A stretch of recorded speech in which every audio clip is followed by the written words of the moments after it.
نحمده ونصلي على رسوله الكريم بسم الله الرحمن الرحيم نحمده ونصلي على رسوله الكريم أما بعد فأعوذ بالله من الشيطان الرجيم بسم الله الرحمن الرحيم وعباد الرحمن الذين يمشون على الأرض هونا وَإِذَا خَاطَبَهُمُ الْجَاهِلُونَ قَالُوا سَلَامًا وَالَّذِينَ يَبِيتُونَ لِرَبِّهِمْ سُجَّدًا وَقِيَامًا صدق اللہ العظیم وصدق رسولہ النبی الکریم الامین ونحن علی ذلک لمن الشاہدین والشاکرین والحمد للہ رب العالمین الصلاۃ والسلام علیک یا رسول اللہ وعلی آلک واصحابک یا نبی اللہ۔ محترم ناظرین کرام، شہنشاہ بغداد پروگرام سے آپ کا میزبان شوکت حسین سیالوی حاضر خدمت ہے۔ آج الحمدللہ میم ٹی وی سے شہنشاہ بغداد پروگرام کا آج چوتھا پروگرام آپ سما کر رہے ہیں۔ اللہ رب العالمین نے ارشاد فرمایا وَعِبَادُ الرَّحْمَنِ الَّذِينَ يَمْشُونَ عَلَى الْأَرْضِ هَوْنًا وَإِذَا خَاطَبَهُمُ الْجَاهِلُونَ قَالُوا سَلَامًا۔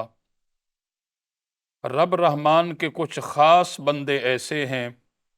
جو زمین پر چلتے ہیں تو بڑی عاجزی کے ساتھ چلتے ہیں، جب جاہل لوگ ان سے کلام کرتے ہیں وہ ان کی سلامتی اور ان کی ہدایت کے لیے دعا کرتے رہتے ہیں۔ والذین یبیتون لربہم سجدا وقیاما، جن کی راتیں گزر جاتی ہیں اللہ کی رضا کے لیے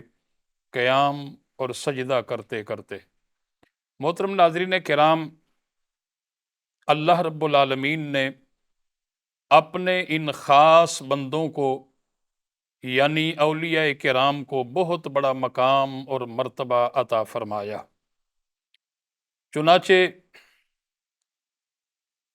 بعض اولیاء کرام کو اللہ تعالیٰ نے ولایت عیسوی عطا فرمائی، کیونکہ ولایت کی کئی قسمیں ہیں، جیسے کہ ولایت عیسوی ہے، ولایت موسوی ہے، ولایت سلیمانی ہے، ولایت محمدی ہے۔ تو بعض اولیاء کرام کو اللہ تعالیٰ نے ولایت عیسوی عطا فرمائی اور بعض اولیاء کرام کو اللہ تعالیٰ نے ولایت موسوی عطا فرمائی اور بعض اولیاء کرام کو اللہ تعالیٰ نے ولایت سلیمانی عطا فرمائی، اور حضور غوث پاک رحمۃ اللہ علیہ کو اللہ تعالیٰ نے ولایت محمدی عطا فرمائی۔ حضرت شاہ ولی اللہ محدث دہلوی رحمۃ اللہ علیہ لکھتے ہیں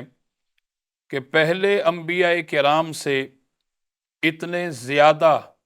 معجزات کا ظہور نہیں ہوا جتنا زیادہ کرامات کا ظہور حضور غوث پاک رحمۃ اللہ علیہ کی ذات سے ہوا۔ حضور غوث اعظم رحمۃ اللہ علیہ،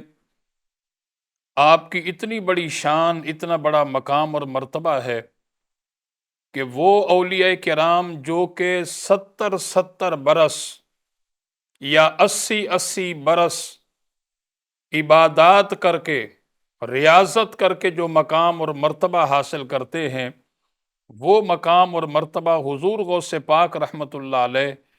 اپنی ماں کے شکم سے وہ مقام اور مرتبہ لے کر کے پیدا ہوئے۔ آپ کا بچپنا ہے اور آپ کے علاقہ سے ایک قافلہ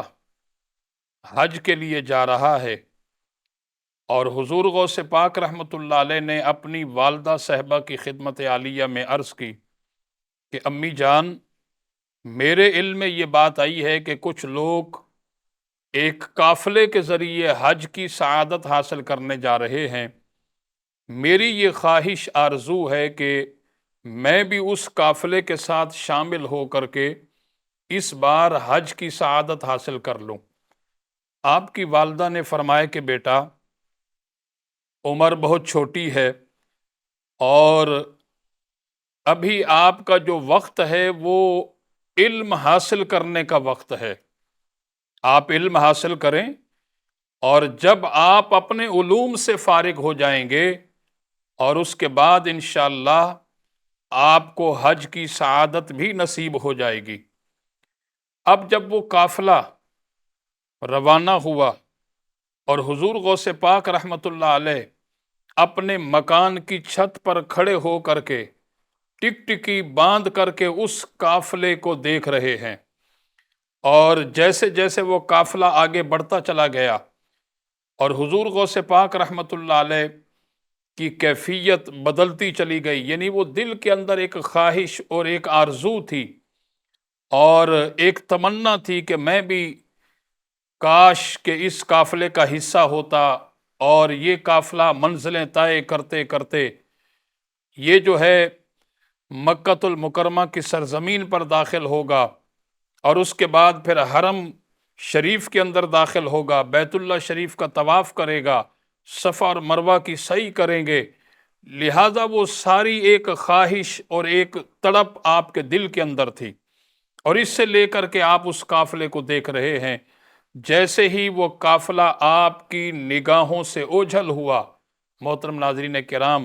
حضور غوث پاک رحمۃ اللہ علیہ زارو قطار رونے لگ گئے۔ علماء نے لکھا ہے کہ جب آپ کی آنکھوں سے آنسو جاری تھے اور آپ نے اپنی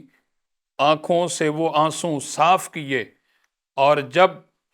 آپ نے آنسو صاف کی آنکھیں بند تھی، اور جیسے ہی حضور غوث پاک رحمۃ اللہ علیہ نے اپنی آنکھیں کھولی تو کیا دیکھتے ہیں کہ آپ کی نگاہوں کے سامنے اللہ کا گھر بیت اللہ شریف موجود ہے۔ یہ مقام ہے حضور غوث پاک رحمۃ اللہ علیہ کا، محترم ناظرین کرام، اور قربان جائیں آپ کی عظمت اور آپ کی شان پر کہ آپ جو ہے غریبوں، بے سہارا لوگوں کا ہمیشہ سہارا بنتے اور دکھی لوگوں کے دکھوں کا مداوع کرتے۔ ہمیشہ آپ مسکین، غریب، یتیم کے سر پر شفقت اور محبت کا ہاتھ رکھتے، اور ان یتیموں اور مسکینوں اور غریبوں کی ضرورت کو آپ ہمیشہ پورا کیا کرتے۔ چنانچہ اس حوالے سے علماء کرام نے یہ واقعہ لکھا ہے، ایک مرتبہ حضور غوث پاک رحمۃ اللہ علیہ دریائے دجلہ کے کنارے تشریف لے گئے، اور دیکھا تو دریائے دجلہ کے کنارے پر ایک شخص کھڑے ہو کر کے زارو قطار رو رہا ہے۔ حضور غوث پاک رحمۃ اللہ علیہ قریب تشریف لے گئے، رونے کی وجہ پوچھی تو اس شخص نے عرض کی کہ حضور دراصل بات یہ ہے کہ میں ایک غریب ہوں، اور آج اس غربت نے مجھے رونے پر مجبور کر دیا ہے۔ آپ نے پوچھا کہ آخر کیا وجہ ہے، اپنی بات پوری بیان کرو۔ انہوں نے کہا کہ حضور دراصل بات یہ ہے کہ میں اس دریا کے دوسرے کنارے جانا چاہتا تھا، اور میں کشتی میں سوار ہوا، میرے پاس کرایہ نہیں تھا، اور ملا نے جب مجھ سے کرایہ طلب کیا تو میں نے کہا کہ اس وقت کرایہ ہے نہیں، اور مجھے آپ 2 روز کی مہلت دیں، 2 سے 3 روز میں آپ کو کرایہ دے دوں گا، اور مجھے جو ہے وہ دریا کے دوسرے کنارے جانا بھی بہت ضروری ہے۔ لہٰذا اس ملا نے بجائے اس کے کہ مجھے دریا کے پار پہنچاتا، اس نے تمام لوگوں کے سامنے مجھے جو ہے وہ ذلیل اور رسوا بھی کیا، اور مجھ سے کہا کہ یہ کشتی میری مفت خورے لوگوں کے لیے نہیں ہے، جو کرایہ دے گا وہی اس میں سوار ہو سکتا ہے، لہٰذا آپ نیچے اتر جائیے۔ مجھے اس نے نیچے اتار دیا۔ قربان جائیں حضور غوث پاک رحمۃ اللہ علیہ کی عظمت اور شان پر غریبوں سے کتنی محبت اور کتنا پیار تھا، محترم ناظرین کرام۔ حضور غوث پاک رحمۃ اللہ علیہ وہاں سے خاموشی کے ساتھ اپنے گھر تشریف لے گئے، اور جا کر کے 100 دینار اپنے گھر سے لے کر کے حاضر ہوئے، اور جب وہ ملا بھی اتنی دیر میں آ چکا تھا اور اس ملا کو بلایا اور اس کو سمجھایا، اس کی اصلاح فرمائی اور فرمایا کہ خاموشی کے ساتھ بند مٹھی، یہ نہیں کہ آپ نے جو ہے اس کی پبلکسٹی کی اور اس چیز کا واہ ویلا کیا۔ آج جیسے کہ ہم 10-20 روپے اگر کسی کو دیتے ہیں تو ہماری اور آپ کی ایک کوشش ہوتی ہے کہ کم از کم 10-20 لوگوں کو دکھا کر ہی دیں، جبکہ یہ طریقہ صحیح نہیں ہے۔ آپ جتنا مخفی انداز میں دیں گے تو وہ چیز آپ کی اتنی قابل قبول بھی ہوگی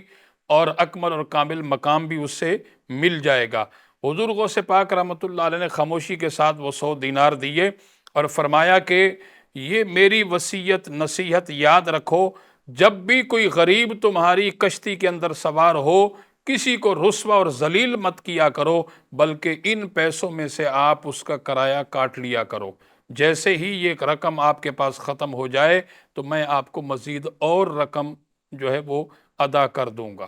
تو محترم ناظرین کرام، یہ انداز تھا حضور غوث پاک رحمۃ اللہ علیہ کا، غریبوں کے ساتھ محبت اور ان کی ضرورت کو پورا کر دینا، ان کے دکھوں کا مداوع کر دینا۔ اسی طرح اللہ رب العالمین نے حضور غوث پاک رحمۃ اللہ علیہ کو یہ مقام اور یہ مرتبہ عطا کیا تھا کہ آپ کی دعا سے تقدیر مبرم بھی ٹل جایا کرتی تھی۔ جیسا کہ بہت ہی مشہور واقعہ ہے، حضرت شیخ حماد رحمۃ اللہ علیہ، جو کہ یہ بغداد شریف کے بڑے مشہور و معروف بزرگ تھے، اور اللہ کریم نے انہیں بہت بڑا مقام اور مرتبہ عطا کیا تھا۔ ایک صاحب ان کی خدمت عالیہ میں حاضر ہوئے، عرض کی کہ وہ تاجر تھے، تجارت کیا کرتے تھے، عرض کی کہ حضور میرے پاس 700 جو ہے وہ دینار ہیں، اور میں جو ہے وہ تجارت کے لیے جو ہے ملک شام جانا چاہتا ہوں، آپ میرے لیے دعا فرمائیں۔ تو حضرت شیخ حماد رحمۃ اللہ علیہ نے، کیونکہ اللہ کا ولی جو ہوتا ہے وہ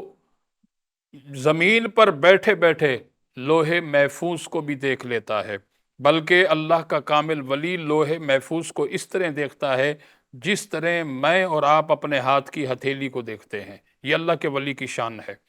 اور آپ نے توجہ فرمائی اور اس کے بعد ارشاد فرمایا کہ نہیں، آپ ملک شام نہ جائیں، اگرچہ آپ ملک شام گئے تو آپ کا مال لوٹ لیا جائے گا اور آپ کو قتل کر دیا جائے گا۔ اس کے بعد وہاں سے آپ بڑے پریشان ہو کر کے لوٹے